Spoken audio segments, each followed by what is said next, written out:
Welcome to World Book Kids. This online database will let you explore and learn about the world around you. Today I'll focus on how this resource can be used for research.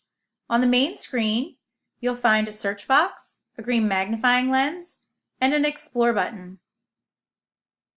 Let's get started by using the search box.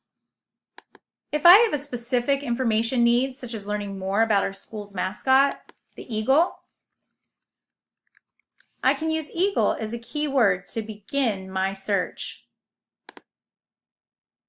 Here, 41 items are included in my results. The first article, entitled Eagle, looks like it might meet my information needs. To open the article, I'll click on the link. In the article, I find a large photo of an eagle, and if I continue to scroll down, I find the text and 2 videos.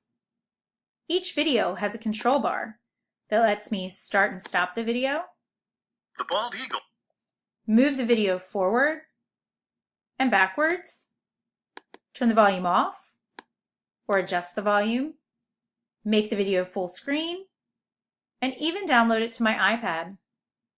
Arrows on either side of the videos allow me to move back and forth between the two, and the red X lets me close it out. The gear icon at the top of the page provides additional options and tools. I can download to my device, save to my Google Drive account, share, print, access the citations, translate the text, and hear the text read aloud.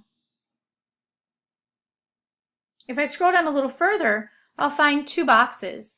One takes me to World Book Student. The other will take me to a Spanish version of the article. And at the very bottom, I'll find the citation information again. When I click on this button that says top, it'll take me to the top of the article where I'll find my tabs, pictures, videos, and more information where I have articles, websites, and games. To go back to my search, click the back button. And if I want to start over with a new topic, I can always click on World Book Kids to take me back to the main screen. Happy researching!